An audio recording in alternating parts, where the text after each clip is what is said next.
Hey guys, let's get more news about Lakers, but first, don't forget to subscribe and leave your like. Mike Bianchi, Dan Hurley rejecting Lakers evokes memories of Billy Donovan embarrassing Magic.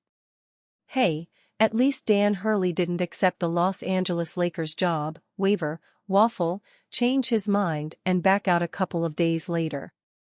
That's what Billy Donovan did to the Orlando Magic 17 years ago when, just like Hurley, he was coming off back-to-back NCAA championships and was the most coveted coach in all of basketball. Billy D took the Orlando Magic's blockbuster contract offer, was introduced at a press conference, and Central Florida was overtaken by Donovan delirium. "It's exciting to get the hottest coach in America to coach our team," said Orlando Mayor Buddy Dyer, sitting front and center at the standing room-only conference at RDV Sportsplex. "Wow," said Magic rookie guard J.J. Redick. "This is a wow hire. It's awesome. You couldn't get a better coach for our team or our town." Of course, everybody knows what happened next. Donovan got cold feet, changed his mind and returned to coach the Florida Gators. The Magic were so upset after Donovan reneged on his contract that they made him sign a non-compete agreement that would prevent him from coaching another NBA team for 5 years. Hurley's snub of the Lakers earlier this week wasn't nearly as embarrassing as Donovan's about-face, but it was humiliating nonetheless. "Please excuse me for being gleeful, but is there anything better than seeing the hated, high-and-mighty Lakers, who usually get everything they want, getting spurned by a college coach who finally came to his senses?" I believe that's what happened with Donovan in the summer of 2007 when he had just coached the Gators to back-to-back national titles. The Magic came hard after Billy, who was just starting to grow weary of the dirty business of college basketball recruiting. Even though the Magic had just fired Brian Hill despite eking into the playoffs with a 40-42 record, they were a rising team built around a young Dwight Howard. Donovan, who grew up in New York as a fan of the New York Knicks, was seemingly euphoric about making the jump to the NBA, but then perhaps the same thing happened to him that seemingly happened to Hurley earlier this week. After the courtship is over and after you get the big salary offer, the Lakers reportedly offered Hurley a 6-year, $70 million contract. There is the realization that you're not really going to be in total control of your team when you're coaching in the NBA. You have to answer to an owner, a team president and, of course, multi-millionaire players whose salaries dwarf yours. An NBA team's analytics staff has more to do with picking the roster than you do, and often the GM even tells you which players you need to have on the floor. How the silhouette of LA Lakers legend Jerry West, who died this week, came to be the iconic NBA logo. NBA great Jerry West died on Wednesday, but his legacy lives on as his likeness appears on the Basketball League's iconic logo. West, 86, was an undoubted legend. Known as Mr. Clutch, he was not only a 14-time All-Star, a co-captain of the 1960 gold medal-winning U.S. Olympic team, and a coach, but his silhouette also became a symbol of the NBA. Alan Siegel designed the logo in 1969, according to a 2010 Los Angeles Times article. The logo depicts an all-white silhouette of a player in motion, dribbling a basketball, surrounded by red and blue color blocks. Siegel told the outlet that West was one of his favorite players. Although he may have been partial to West when he came across Owen Roberts' photograph of the Lakers superstar dribbling down the court, he said that's not why he ultimately chose the image. He told the Times, "It had a nice flavor to it, so I took that picture and we traced it. It was perfect.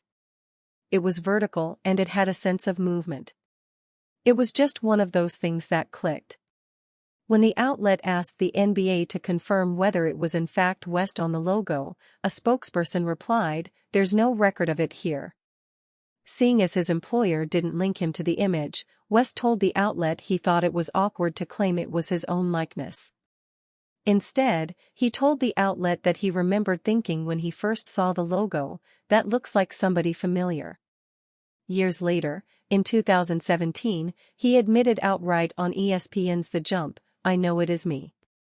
The then Golden State Warriors executive board member said, I wish that it had never gotten out that I'm the logo, I really do. Although he called it flattering, the basketball legend said, I don't like to do anything to call attention to myself, that's just not who I am, period. If they would want to change it, I wish they would. In many ways, I wish they would. Despite his calls for change, the logo has remained the same over the years. West also holds another unchanging title. He has the league record for the highest number of average points per game in a playoff series with 46.3.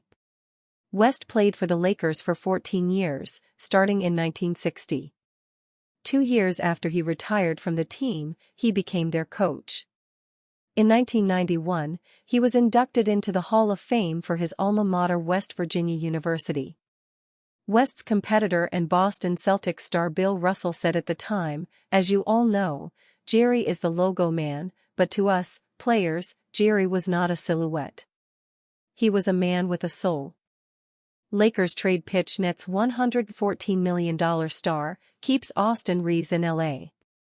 The Los Angeles Lakers find ways to make headlines, even during an NBA Finals in which they aren't playing. Right now, it's their coaching search. But very soon, it'll be about their off-season personnel moves. With LeBron James barreling toward age 40 and one of the weaker drafts in recent years on the horizon, the Lakers will need to turn to free agency and/or the trade market to improve the roster. Another star around James and Anthony Davis is an ideal outcome, but that player has to be a perfect fit if he's going to vault LA into a position of legitimate competitiveness with the top teams in a loaded Western Conference. Bill Simmons of The Ringer suggested a trade pitch that would allow the Lakers to acquire Dejounte Murray from the Atlanta Hawks, a team most analysts believe is likely to trade either Murray or Trae Young this summer. Doesn't it make more sense for them to trade for Murray? Isn't the price less? It's a cheaper contract, Simmons said on the Monday, June 10 edition his self-titled podcast. They could put the Gabe Vincent and Jared Vanderbilt contracts together. Their pick this year, they could draft a guy and then send him after their 2029 first-rounder, and they can do a swap in 2028 for Murray and be done with it, and keep the 2031 first-round pick, but not give up quite as much and get a guy on a cheaper deal. Murray was an all-star during his final year with the San Antonio Spurs in 2021-22 before they traded him to Atlanta, where he has averaged north of 20 points per game in each of the past 2 seasons. He will play next year at the age of 28.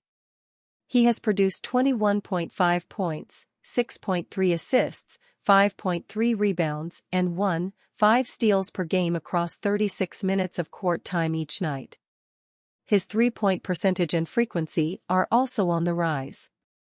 Murray shot 34.4% on 5.2 attempts per game 2 years ago, upping those figures to 36.3% on 7.1 attempts in 2023-24, according to Basketball Reference. A combo guard who can hit threes in volume, puts up over 20 each night and defends the perimeter well at 6'5", Murray made second-team All-Defense after his second year, would certainly be a fit with James and Davis. The fact that he's relatively affordable considering his star status also makes Murray an attractive option. In 2024-25, Murray will begin playing on a 4-year contract that pays him $114 million total. He won't carry a salary cap hit above $30 million until the final year of that contract, which is a player option he figures to decline considering how underpaid he is relative to the NBA's current salary scale, and that's before the expected cap spike following the next television rights deals that kick in following next season. Perhaps even more important than Murray's fit with the roster, both as a player and as an incoming salary, is that the Lakers would hold on to Austin Reeves in Simmons' scenario. And you fan? What do you think of the situation of Dejounte Murray? Leave your opinion in the comments.